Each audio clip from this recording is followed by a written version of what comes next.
Greetings, friends, and welcome to Captain Samuel's Sigils. I'm here with an honored guest today, Sam Hohenshell, author of Forbidden Anesthesia and host of the YouTube channel Barely Human. Welcome, Sam.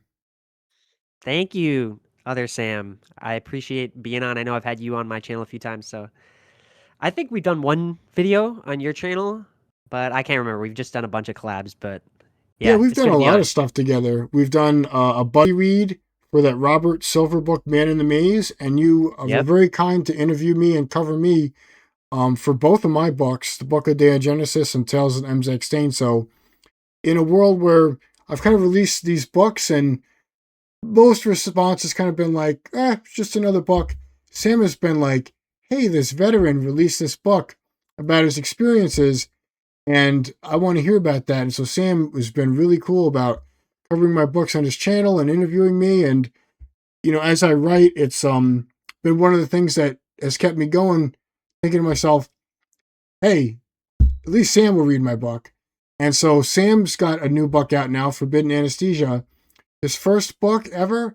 And I would like to hear a little bit more, kind of behind the scenes and some of the deeper meetings of this. So last week I posted my review on this, and now it's the exclusive author interview. Yeah. Yeah, I'm excited. I really haven't talked to barely anyone about this book. The only person that I have talked to about my book is you via email. Yeah. Um, so it's gonna be cool to talk about it. Yeah. And your book's raining 5-star reviews on Amazon and Goodreads, man. And just to give a quick synopsis of what it was about, it's essentially in the near future, society is really based on status and superficiality. So, for example, people work in these spherical pods where instead of real computers, they poke holographic buttons all day.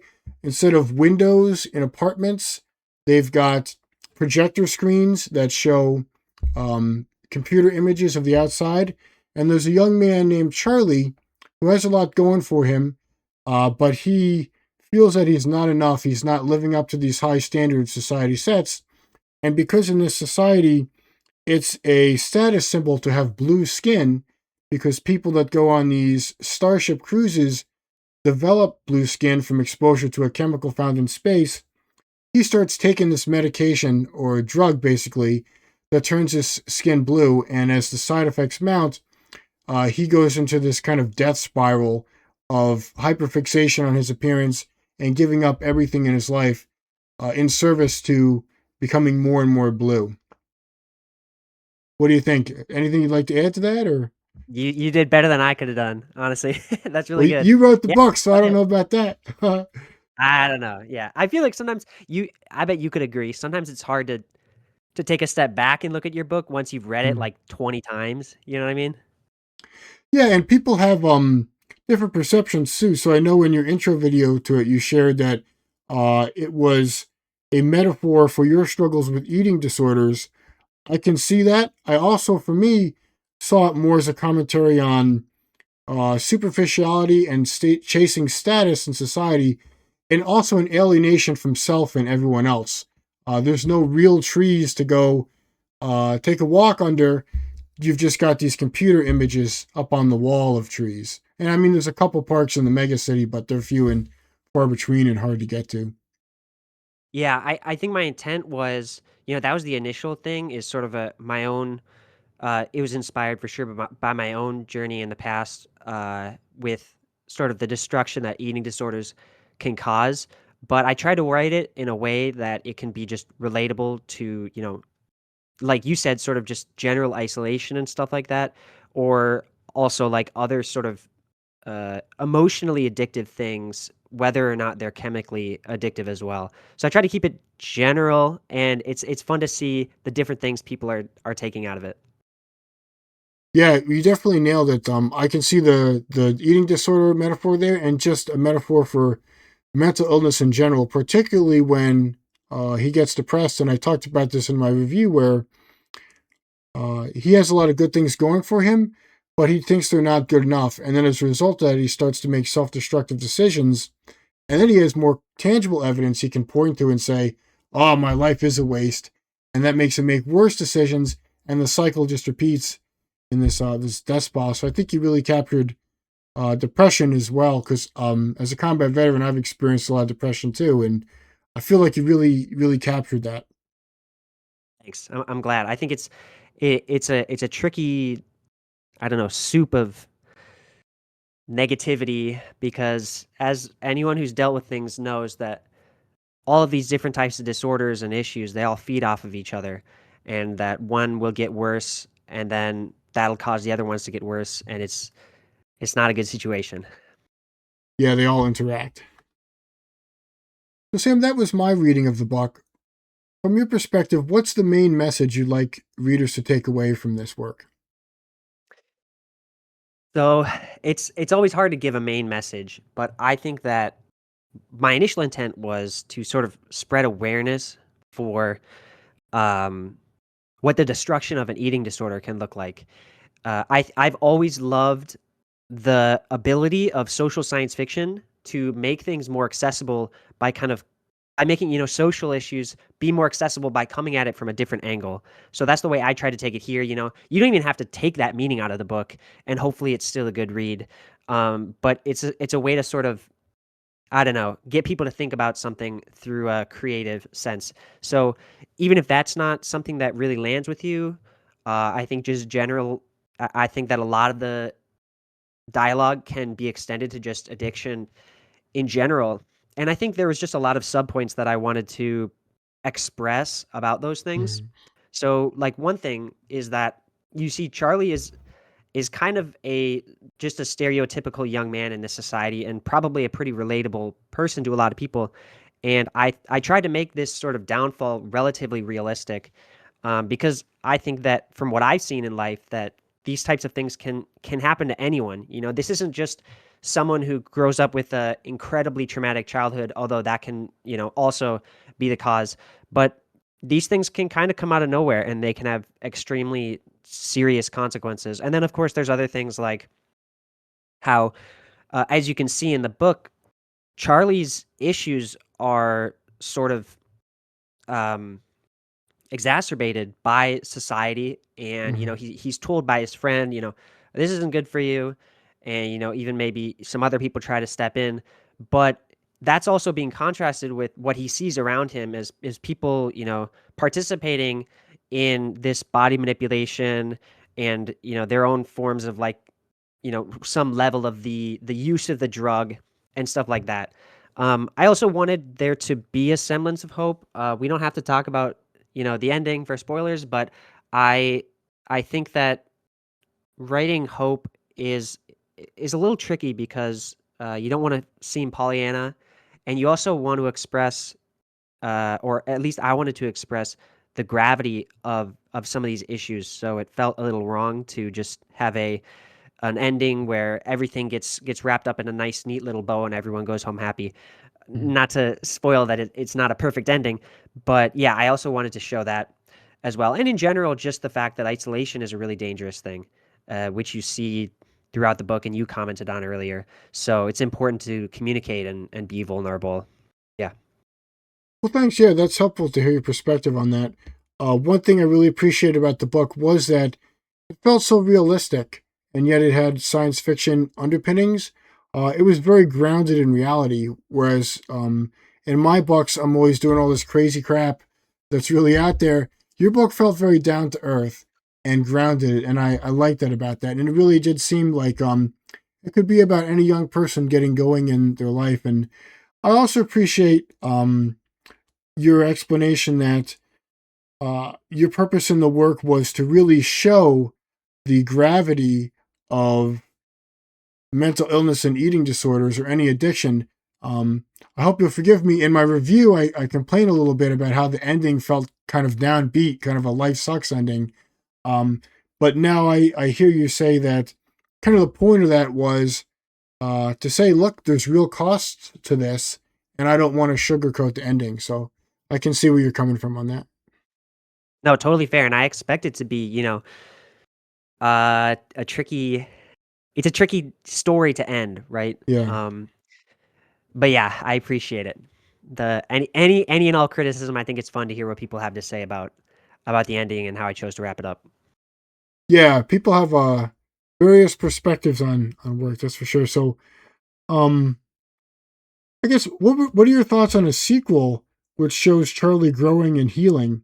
Or would that kind of counteract the gravity of the first book that says, "Hey, these are the costs"? Yeah, that's an interesting question because that's kind of what everyone that I've talked to, that's like a first question that I get from all my and even my friends that like don't read really. Yeah. And that's just not something I have any interest in. I think that one of the main points of the book is that, this is to not sugarcoat it and to say that, this is something that causes a lot of pain. And this isn't something you can just like, these types of disorders and this type of thinking and these types of actions, you can't pussyfoot around it. Like it's a Yeah. it's a scary thing and it can destroy you and it can kill you, Yeah. Addiction can kill you, obviously. Or eating disorders. And so I think also this is maybe also a bit of a cop out, but I do think that Mm-hmm. healing means a lot of different things for a lot of different people.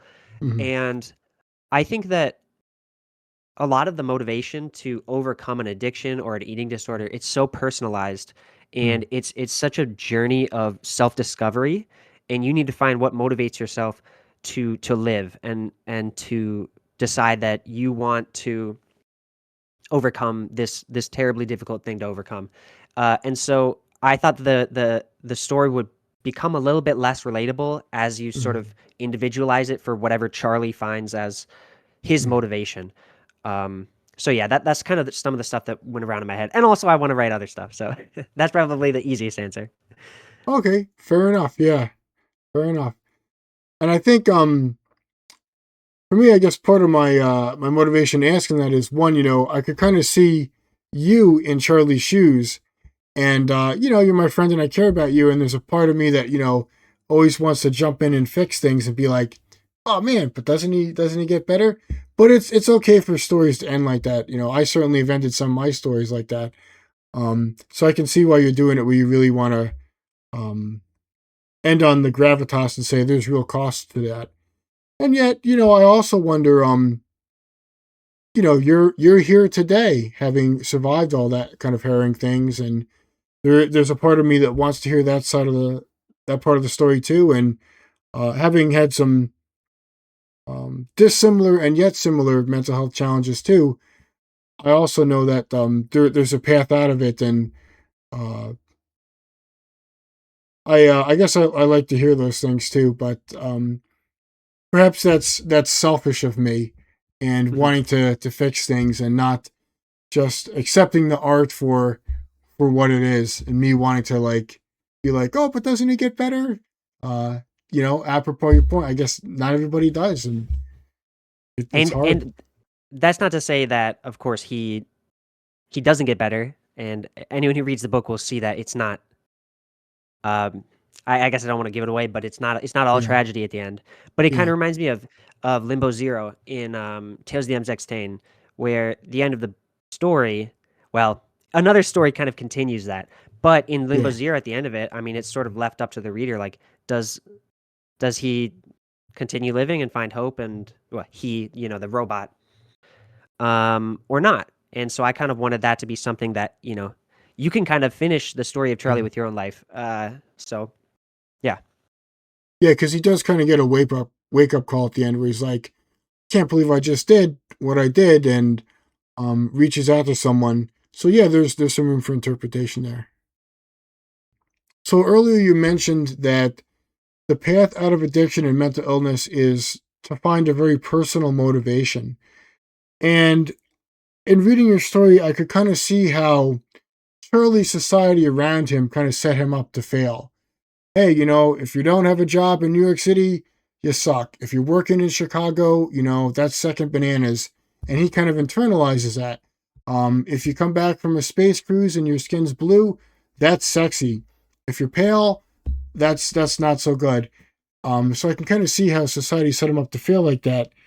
Um, and I'm curious to think like what would Charlie need from society to heal and to grow forward? Yeah, and That's a great question. I think, well, first of all, I think that like everything in life is a spectrum, and there is no escaping mental illness. There's no escaping addiction. Um, it's only sort of putting yourself on a path that's better and setting yourself up in a better position and being a, you know, working to change yourself so that you're moving in the direction of wherever you want to be. So, not to be to be picky on the terminology and stuff, but I think that yeah, the question is how do you move yourself out of this? And I mean, I think that it's internal. I don't think that uh, Charlie can like if you just look around. I think changing the world is really hard. Changing the way that society um, sees bodies, let's say for an example.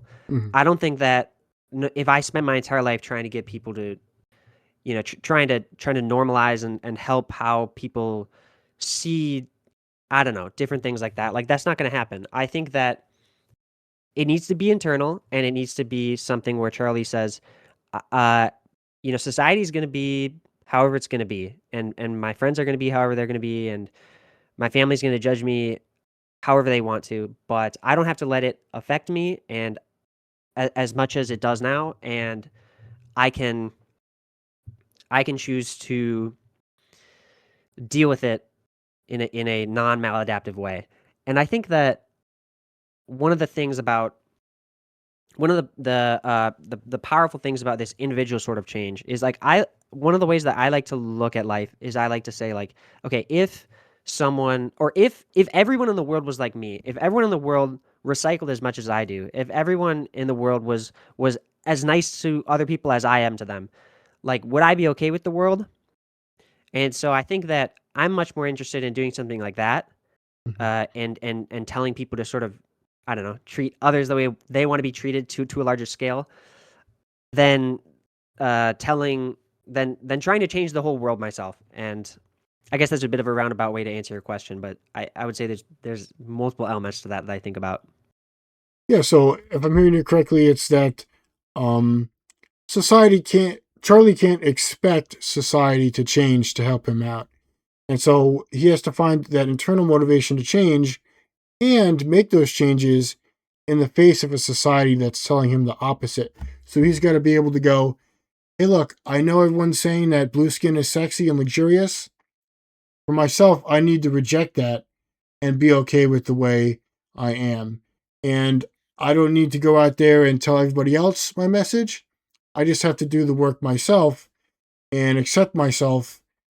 Um, and in that small way, make a change without trying to like police everybody else's behavior. Does that capture what you're Yeah, saying? I Okay. totally. I think that it's about deciding what you really believe, what you really Mhm. think is okay. What is the like how are you comfortable with yourself? How do you want to be? And once you decide that, just screw everyone else and what they think, which is a lot easier said than done. But I think that as you grow up, I'm not that old, but I think as you do grow up, like you start to understand that um that's the only way to get through it, is if you are become okay with yourself. Yeah, you've got to be confident in who you are and in your values. Exactly. Yeah, nice.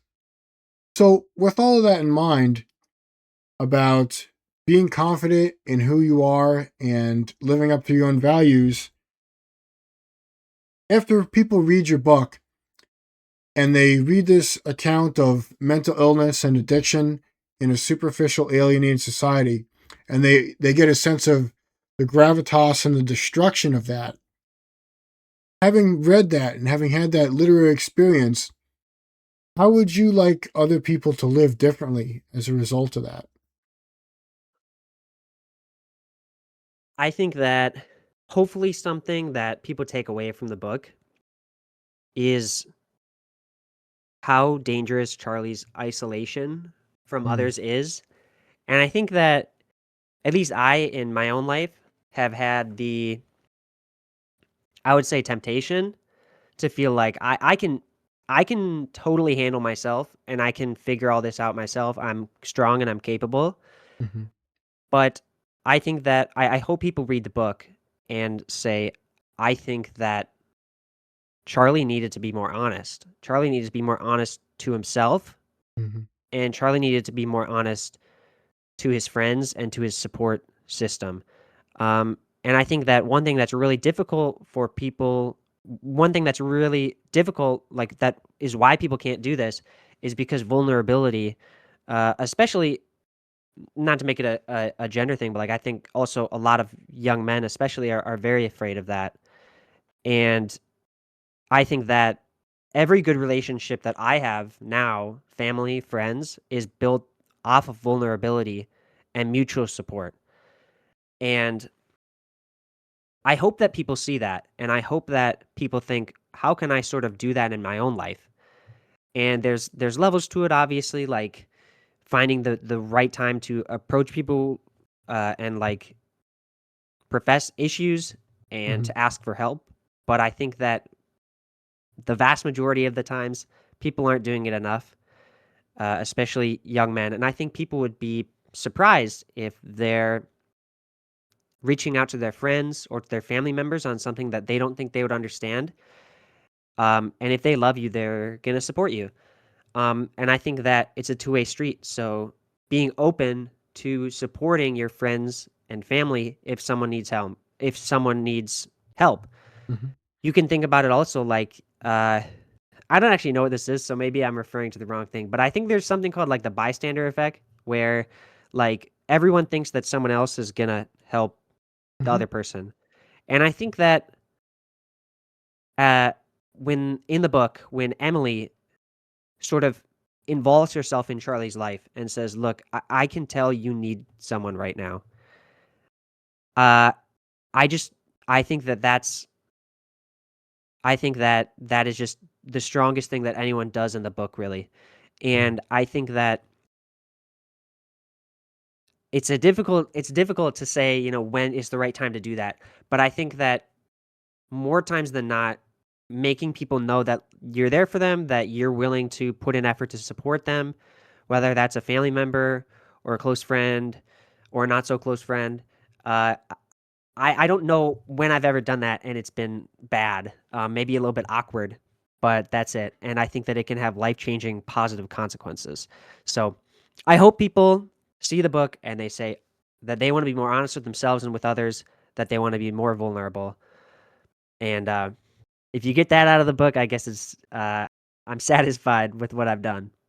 That's cool, man. Yeah, because at the end of my review, I talk about how, ironically, by making this book about alienation and superficiality, you've created an authentic work of art in the world that is really vulnerable and human.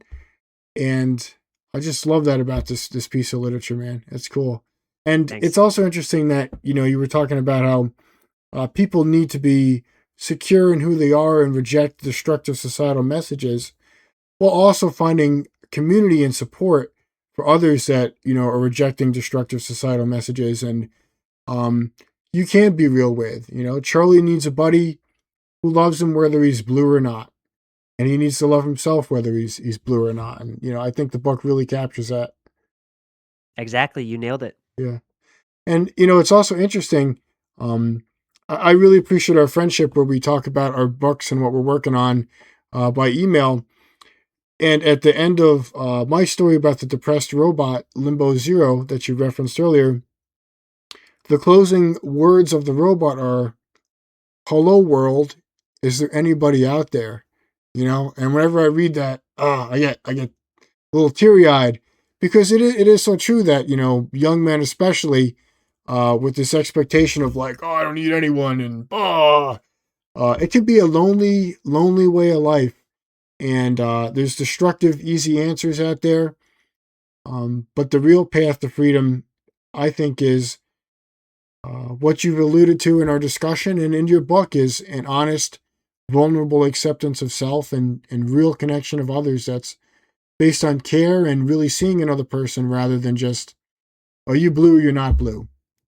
Do you have a nice Right. job or you not have a nice job?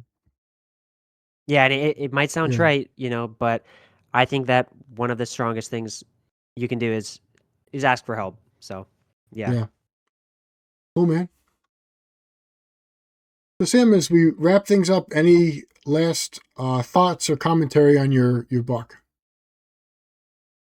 I think we kind of just I got out what I wanted to say about it. I really appreciate you doing a review. I think it's the first review of my book, and like you said, it's nice to write a book and know that you know what, one of my friends will read it. So Yeah. I knew your book, and I got your copy going out in the mail. It just got sent today. So Oh, cool, man. I Thanks. do appreciate you covering it, and even more so, taking some time to think about what the book means and asking me about it. So thank you. Yeah, and thank you for writing that. And I say at the end of my review, uh, there's too much AI slop in the world. There's too much stuff just cranked out, and to have a work of art that is beautiful and human, um, and really grounded in a harrowing experience, it's a real gift to the world, man. And I appreciate that you wrote it. Thank you. Thank you. And Yeah. we did see from one of your more recent videos that we've got a couple more years at least until the AI is taking our writing jobs. Not that we're Oh making money yeah. from it, but Oh yeah. Yeah. AI has no soul. You know. At least nowadays it doesn't, and it can capture the superficiality of it, but it can't capture the deeper, richer meanings of work. And um, I liked your book a lot. I thought it was good prose. I thought it was grounded and down to earth events, and there's um, a real humanity to it, a real honesty, a real vulnerability that I appreciated, and thought it was a good read, man. cool. Thanks, dude. Cool. It means a lot. Yeah. Well, thanks so much for coming on and sharing your deeper thoughts about the book, man. Appreciate it. Thanks for having me on. Yeah. All right. Bye, everyone. Hope you're doing well. Bye bye.